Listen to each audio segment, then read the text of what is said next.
ವೀಕ್ಷಕರೇ, ಒಳ್ಳೆ ಸಿನಿಮಾ ಮಾಡಿದ್ರೆ ಜನ ನೋಡ್ತಾರೆ, ಕತೆ ಚೆನ್ನಾಗಿಲ್ಲ ಅಂದ್ರೆ ನೋಡಲ್ಲ. ಅಂತ ಸಿನಿಮಾ ಸಕ್ಸಸ್ ಕಾಣಲ್ಲ ಅಂತ ಪ್ರತಿ ಸಲ ಹೇಳಲಾಗುತ್ತೆ. ಈ ಒಂದು ಮಾತಿನ ಪ್ರಕಾರ ಹೇಳುವುದಾದ್ರೆ ನಮ್ಮಲ್ಲಿ ಚೆನ್ನಾಗಿರುವಂತ ಕತೆಗಳೆಲ್ಲ ಓಡ್ತಿವೆಯಾ ಅಥವಾ ಓಡಿದ ಕತೆಗಳೆಲ್ಲ ಉತ್ತಮ ಕತೆಗಳೇನಾ, ಓಡದ ಸಿನಿಮಾಗಳೆಲ್ಲವೂ ಕೂಡ ಕಳಪೆನಾ? ಈ ಒಂದು ಪ್ರಶ್ನೆಗಳ ಸುತ್ತ ನಾವು ಚರ್ಚೆಯನ್ನು ಶುರು ಮಾಡಿದಾಗ ಇಲ್ಲಿ ವಸ್ತುಸ್ಥಿತಿ ಈ ರೀತಿ ಇಲ್ಲ ಎಂಬ ವಾಸ್ತವತೆ ನಮಗೆ ತಿಳಿಯುತ್ತೆ. ಅದಕ್ಕೆ ಉದಾಹರಣೆನೇ ತೀರಾ ಇತ್ತೀಚೆಗೆ ಬಿಡುಗಡೆ ಕಂಡಂತ ಕೆಲವೊಂದಷ್ಟು ಚಿತ್ರಗಳು. Kerebete, blink, Somu sound engineer, photo, Mehbooba ಈ ಚಿತ್ರಗಳೇ ನಾವು ಉದಾಹರಣೆಗೆ ತೆಗೆದುಕೊಳ್ಳಬಹುದು. ವೀಕ್ಷಕರು, ಪ್ರತಿ ವರ್ಷ ಕನ್ನಡದಲ್ಲಿ 200ಕ್ಕೂ ಹೆಚ್ಚಿನ ಚಿತ್ರಗಳು ಬಿಡುಗಡೆ ಕಾಣ್ತವೆ. 2018ರ ಒಂದೇ ವರ್ಷದಲ್ಲಿ 243 ಚಿತ್ರಗಳು ಬಿಡುಗಡೆಯಾಗಿದ್ವು. ಇವುಗಳ ಪೈಕಿ ಎಷ್ಟು ಚಿತ್ರ ಹಿಟ್ ಆದ್ವು, ಎಷ್ಟು ಚಿತ್ರ ಸೋತ್ವು ಹಾಗೂ ಎಷ್ಟು ಚಿತ್ರ ಯಾರ ಗಮನಕ್ಕೂ ಬಾರದೆ ಮರೆಯಾಗಿ ಉಳಿದ್ವು. 2018ರಲ್ಲಿ ಹೊಂಬಾಳೆ ಫಿಲಿಮ್ಸ್ ರವರ KGF ಎಂಬ ಚಿತ್ರ ತೆರೆ ಕಂಡು ಇಡೀ ಭಾರತನೇ ಅದೇ ಮೊದಲ ಬಾರಿಗೆ ಕನ್ನಡ ಚಿತ್ರರಂಗದ ಕಡೆ ಮುಖ ಮಾಡುವಂತೆ ಮಾಡಿತ್ತು. ಅದೇ ಸಮಯದಲ್ಲಿ ನಟ ಶಾರುಖ್ ರವರ ಬಹುನಿರೀಕ್ಷಿತ ಚಿತ್ರ ಝೀರೋ ಸಿನಿಮಾ ತೆರೆಗೆ ಬಂದಿತ್ತು. KGF ಚಿತ್ರದ ಆರ್ಭಟದ ಮುಂದೆ ಹಿಂದಿಯ ಆ ಚಿತ್ರ ಮಕಡೆ ಮಲಗಿತ್ತು. ಕನ್ನಡ ಚಿತ್ರವೊಂದು ಅದೇ ಮೊದಲ ಬಾರಿಗೆ ಹಿಂದಿಯ ಚಿತ್ರವೊಂದನ್ನ, ಅದರಲ್ಲೂ ಕೂಡ ನಟ ಶಾರುಖ್ ಖಾನ್ ರಂತಹ ಚಿತ್ರವನ್ನೇ ಹಿಂದಿಕ್ಕಿ ಮುನ್ನಡೆದದ್ದು. ಮೊದಲಿಂದನೂ ಕೂಡ ಕನ್ನಡ ಚಿತ್ರಗಳಿಗೆ ಅಂತ ಮಾರುಕಟ್ಟೆ ಇಲ್ಲ. ಕನ್ನಡ ಸಿನಿಮಾ ರಂಗ ಅಂದ್ರೆ ಎಲ್ರಿಗೂ ಒಂದು ರೀತಿ ಅಸಾಡ್ಡೆ. ವೀಕ್ಷಕರೇ, ನಮ್ಮ ದುರಾದೃಷ್ಟ ಹೇಗಿದೆ ಅಂದ್ರೆ ಕರ್ನಾಟಕದಲ್ಲಿಯೇ ಕನ್ನಡ ಚಿತ್ರಗಳಿಗೆ ಥಿಯೇಟರ್ಗಳು ಸಿಗಲ್ಲ. 2022ರ ವರ್ಷ ಕನ್ನಡ ಚಿತ್ರರಂಗದ ಪಾಲಿಗೆ ಸುವರ್ಣ ಸಮಯ ಅಂತಾನೆ ಹೇಳಬಹುದು. ಕಾರಣ, ಆಗ ಬಹುನಿರೀಕ್ಷಿತ ಚಿತ್ರ ಆದಂತ KGF 2 ಚಿತ್ರ ತೆರೆಕಂಡು ವಿಶ್ವಾದ್ಯಂತ ಸಂಚಲನ ಸೃಷ್ಟಿ ಮಾಡಿತ್ತು. ಸ್ಯಾಂಡಲ್ವುಡ್ನ ಆ ವರ್ಷದ ಓಪನಿಂಗ್ ಅತ್ಯಂತ ಭರ್ಜರಿಯಾಗಿತ್ತು. ಈ ಮೂಲಕ ದಕ್ಷಿಣದಲ್ಲಿ ಕನ್ನಡ ಚಿತ್ರರಂಗ ಪಾಪ್ಯುಲಾರಿಟಿ ಹಾಗೂ ಸಕ್ಸಸ್ ಗ್ರಾಫ್ನಲ್ಲಿ ಆ ವರ್ಷ ಮೊದಲ ಸ್ಥಾನದಲ್ಲಿತ್ತು. ಈ ಪ್ಯಾನ್ ಇಂಡಿಯಾ ಯುಗದಲ್ಲಿ ಪ್ರಸಿದ್ಧಿ ಪಡೆದಂತ ನಿರ್ಮಾಣ ಸಂಸ್ಥೆಗಳಿಂದ ತಯಾರಾದಂತಹ 100 ಕೋಟಿ ವೆಚ್ಚದ ಸೂಪರ್ ಸ್ಟಾರ್ಸ್ಗಳ ಚಿತ್ರಗಳು ಮಾತ್ರನೇ ಇಲ್ಲಿ ಸದ್ದನ ಮಾಡ್ತವೆ. ಆದ್ರೆ ಬಿಡುಗಡೆ ಕಾಣುವಂತ ಎಲ್ಲವೂ ಕೂಡ ಪ್ಯಾನ್ ಇಂಡಿಯಾ ಚಿತ್ರಗಳಲ್ಲ. ಅವೆಲ್ಲ 100 ಕೋಟಿ ರೂಪಾಯಿಗಳ ಬಜೆಟ್ ನಲ್ಲೂ ಕೂಡ ತಯಾರಾಗಿರಲ್ಲ. ಅದರಲ್ಲಿ ನಟಿಸಿದವರು ಸ್ಟಾರ್ ನಟರು ಕೂಡ ಅಲ್ಲ. ಆದ್ರೆ ಕತೆಗೆ ಮಾತ್ರ ಅದರಲ್ಲಿ ಮೋಸ ಇರಲ್ಲ. ನಮ್ಮಲ್ಲಿ ಹಲವು ಸಲ ಇಂತಹ ಉತ್ತಮ ಸಂದೇಶ ಸಾರುವಂತ ಚಿತ್ರಗಳು ಜನರ ಗಮನಕ್ಕೂ ಕೂಡ ಬಾರದೆ ತೆರೆಮರೆಗೆ ಸರಿದು ಹೋಗ್ತವೆ. ಮೊನ್ನೆಯಷ್ಟೇ ಕನ್ನಡದಲ್ಲಿ ಒಂದು ಚಿತ್ರ ರಿಲೀಸ್ ಆಗಿತ್ತು. ಅದರ ಹೆಸರು ಮೆಹಬೂಬಾ.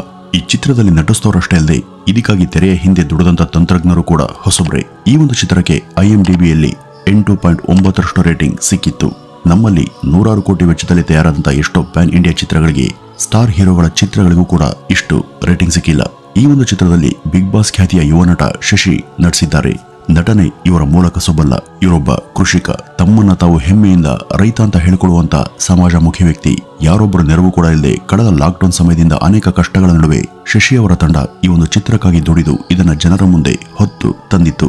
ಕಳೆದ 2 ವಾರಗಳ ಮುನ್ನ ಇದರ ಪ್ರೀ ರಿಲೀಸ್ ಇವೆಂಟ್ ನಲ್ಲಿ ಇಂಥ ಹೊಸ ಪ್ರಯತ್ನಗಳಿಗೆ ನಮ್ಮಲ್ಲಿ ಯಾವುದೇ ಬಗೆಯ ಪ್ರೋತ್ಸಾಹ ಸಿಗದ ಬಗ್ಗೆ ಬೇಸರಿಸಿಕೊಂಡಂತ ಶಶಿ ಪ್ರೆಸ್ ಮೀಟ್ ನಲ್ಲಿ ಅಳ್ತಾ ಅತ್ಯಂತ ನೋವಿನಲ್ಲಿ ಮಾತನಾಡಿದ್ರು. ಇನ್ನು ಬಹಳ ಇತ್ತೀಚೆಗೆ ನಿರ್ದೇಶಕರಾದಂತ ರಾಜ್ಗುರು ಎಂಬುವರ ನಿರ್ದೇಶನದಲ್ಲಿ ಕೆರೆಬೇಟೆ ಎಂಬ ಚಿತ್ರ ತೆರೆಗೆ ಬಂತು. ಮಲೆನಾಡಿನಲ್ಲಿ ಪ್ರತಿ ವರ್ಷ ಆಚರಿಸಲ್ಪಡುವಂತ ಕೆರೆಬೇಟೆ ಎಂಬ ಮೀನು ಹಿಡಿಯುವಂತ ಸಾಂಪ್ರದಾಯಿಕ ಕುರಿತಾದಂತ ಚಲನಚಿತ್ರ. ನಟ ಗೌರಿಶಂಕರ್ ಇದರ ಹೀರೋ. ಉತ್ತಮ ಸದಾಭಿರುಚಿಯ ಕತೆ ಇದ್ರೂ ಕೂಡ ಈ ಚಿತ್ರಕ್ಕೆ ಜನರೇ ಇಲ್ಲ. ನಿಜಕ್ಕೂ ಇದೊಂದು ಉತ್ತಮ ಸಿನಿಮಾ ಅನ್ನೋದರಲ್ಲಿ 2 ಮಾತಿಲ್ಲ. ಆದರೆ ಎಷ್ಟೋ ಚಿತ್ರಮಂದಿರಗಳಲ್ಲಿ ಇದಕ್ಕೆ ಪ್ರೇಕ್ಷಕರೇ ಇಲ್ಲ. ಕನ್ನಡದವರೇ ಕನ್ನಡದ ಚಿತ್ರಗಳನ್ನ ತಿರಸ್ಕರಿಸುವಂತ ದುಸ್ಥಿತಿ ನಮ್ಮಲ್ಲಿ ತಲೆದೋರಿದೆ. ಇವಿಷ್ಟೇ ಅಲ್ಲದೆ Somu sound engineer, photo, blink ಮೊದಲಾದ ಚಿತ್ರಗಳು ಕನ್ನಡದಲ್ಲಿ ಇತ್ತೀಚೆಗೆ ತೆರೆಗೆ ಬಂದಿವೆ. ಇವುಗಳನ್ನ ನೋಡದಂತ ಕೆಲವು ಜನ ಈ ಚಿತ್ರದ ಕಥೆಗಳಿಗೆ ಮಾರು ಹೋಗಿದ್ದಾರೆ. ಅನೇಕರಿಗೆ ಈ ಹೆಸರಿನ ಚಿತ್ರಗಳು ಕನ್ನಡದಲ್ಲಿ ಬಂದಿವೆ ಎಂಬ ವಿಷಯ ಕೂಡ ಗೊತ್ತಿಲ್ಲ. ಫೋಟೋ ಎಂಬ ಹೆಸರಿನ ಚಿತ್ರದ ನಿರ್ದೇಶಕರು ಉತ್ಸವ್ ಗೋನ್ವಾರ್ ಕೋವಿಡ್ನ ಪ್ಯಾಂಡಮಿಕ್ ಸಮಯದಲ್ಲಿ ತಮ್ಮ ಬದುಕಿನ ನೆನಪುಗಳನ್ನ ಮೆಲುಕು ಹಾಕ್ತಾ ರಾಯಚೂರಿನ ತಮ್ಮ ಮನೆ ಕಡೆ ಹೆಜ್ಜೆ ಹಾಕುವಂತ ಅಪ್ಪ ಮಗನ ಜರ್ನಿಯ ಬಗ್ಗೆ ಈ ಚಿತ್ರದಲ್ಲಿ ಅತ್ಯಂತ ಸೊಗಸಾಗಿ ತೋರಿಸಲಾಗಿದೆ. ನಿಜಕ್ಕೂ ಎಂತವರನ್ನು ಕೂಡ ಈ ಒಂದು ಚಿತ್ರ ಭಾವುಕರನ್ನಾಗಿ ಮಾಡುತ್ತೆ. ಆದ್ರೆ ಇಂಥ ಸಿನಿಮಾಗಳನ್ನ ಕೈ ಹಿಡಿಯುವಂತ ಮನಸ್ಸನ್ನ ಪ್ರೇಕ್ಷಕರು ಯಾಕೋ ಮಾಡ್ತಿಲ್ಲ. ಇನ್ನು ಸೋಮು ಸೌಂಡ್ ಇಂಜಿನಿಯರ್ ಹಾಗೂ ಬ್ಲಿಂಕ್ ಸಿನಿಮಾಗಳಿಗೂ ಕೂಡ ಉತ್ತಮ ರಿವ್ಯೂ ಸಿಗ್ತಿದೆ. ಆದ್ರೆ ಈ ಚಿತ್ರಗಳನ್ನ ನೋಡೋದಕ್ಕೆ ಜನರೇ ಆಸಕ್ತಿಯನ್ನ ತೋರಿಸ್ತಿಲ್ಲ.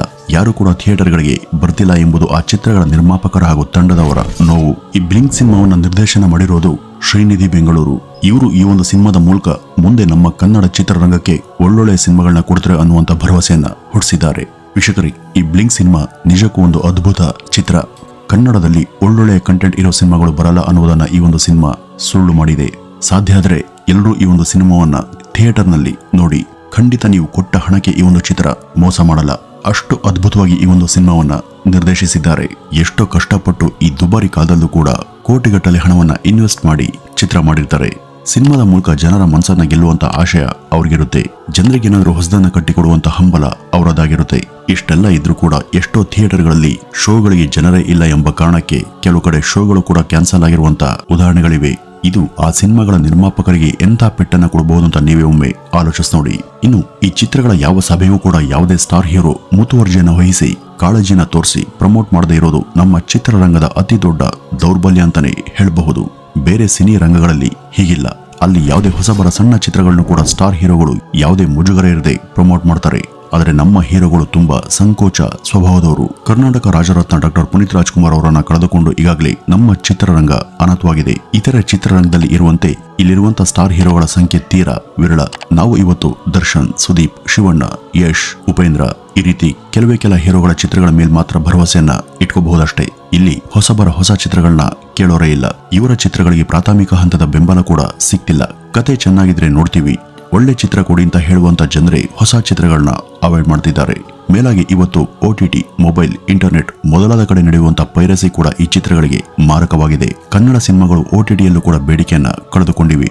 ಈ ನೆಟ್ಫ್ಲಿಕ್ಸ್ ನಲ್ಲೂ ಕೂಡ ಕನ್ನಡದ ಆಯ್ಕೆನೇ ಇಲ್ಲ. ಇವ್ರಿಗೆ ಸಬ್ಸ್ಕ್ರೈಬ್ ಆಗೋದಿಕ್ಕೆ ಕನ್ನಡಿಗರು ಬೇಕು, ಆದ್ರೆ ಕನ್ನಡದವ್ರಿಗೆ ಅಲ್ಲಿ ವೀಕ್ಷಿಸಲು ಕನ್ನಡ ಚಿತ್ರಗಳೇ ಇಲ್ಲ. ಇಡೀ ವಿಶ್ವಾದ್ಯಂತ ಕನ್ನಡದ ವೀಕ್ಷಕರು ಸುಮಾರು 2 ಕೋಟಿ ಜನ ಇರಬಹುದು ಅಂತ ಅನ್ಕೊಂಡ್ರು. ಇವರೆಲ್ಲ ಆ ಒಂದು ಆಪ್ ಅನ್ನ ತೆಗೆದುಹಾಕಿದ್ರೆ ಅಥವಾ ಅನ್ಇನ್ಸ್ಟಾಲ್ ಮಾಡಿದ್ರೆ ನೆಟ್ಫ್ಲಿಕ್ಸ್ ಕೋಟಿಗಟ್ಟಲೆ ವರಮಾನವನ್ನ ಕಳೆದುಕೊಳ್ಳುತ್ತೆ. ನಮ್ಮ ಹೀರೋಗಳಲ್ಲಿ ಐಕ್ಯತಾ ಭಾವ ಅಷ್ಟು ಗಟ್ಟಿಯಾಗಿಲ್ಲ. ಅವರವರ ಚಿತ್ರಗಳ ಪ್ರಮೋಷನ್ ವೇಳೆ ಇಲ್ಲಿ ಜಸ್ಟ್ ತೋರಿಕೆಗೆ ಮಾತ್ರ ಸ್ನೇಹ ಪ್ರದರ್ಶನವಾಗುತ್ತೆ ಹೊರತು ಹೊಸಬರ ಪ್ರಯತ್ನಗಳಿಗೆ ಸ್ಟಾರ್ ಹೀರೋಗಳ ಕುಮ್ಮಕ್ಕು ಸಿಗುವಂತಾಗಬೇಕು. ಈ ಬೇರೆ ಚಿತ್ರರಂಗದಲ್ಲಿ ಹೊಸಬರ ಅನೇಕ ಚಿತ್ರಗಳು ಅದ್ದೂರಿ ಯಶಸ್ಸನ್ನ ಸಾಧಿಸ್ತವೆ. ಅವುಗಳನ್ನ ಕನ್ನಡದ ಸ್ಟಾರ್ ಹೀರೋಗಳು ಕೂಡ ರೀಮೇಕ್ ಮಾಡುವಷ್ಟರ ಮಟ್ಟಿಗೆ ಜನಪ್ರಿಯತೆಯನ್ನ ಸಾಧಿಸ್ತವೆ. ಇತ್ತೀಚೆಗೆ ಬಂದಂತ ಶಿವಣ್ಣರವರ ನಟನೆಯ ಬೈರಾಗಿ ಚಿತ್ರ ತಮಿಳಿನ ರೀಮೇಕ್. ಅಲ್ಲಿ ಅದನ್ನ ಯಾರೋ ಹೊಸಬ್ರು ನಟಿಸಿದ್ರು. ಇನ್ನು 2015ರಲ್ಲಿ ಬಂದಿದ್ದಂತ ಪುನೀತ್ ರವರ ಚಕ್ರವ್ಯೂಹ ಚಿತ್ರ ಕೂಡ ತಮಿಳಿನ ರೀಮೇಕ್. ಅಲ್ಲಿ ಅದನ್ನ ಹೊಸ ನಟರಾದಂತ ವಿಕ್ರಮ್ ಪ್ರಭು ನಟಿಸಿದ್ರು. ಈ ರೀತಿ ಹೇಳ್ತಾ ಹೋದ್ರೆ ಇಂಥ ಎಷ್ಟೋ ಉದಾಹರಣೆಗಳು ಸಿಗ್ತವೆ.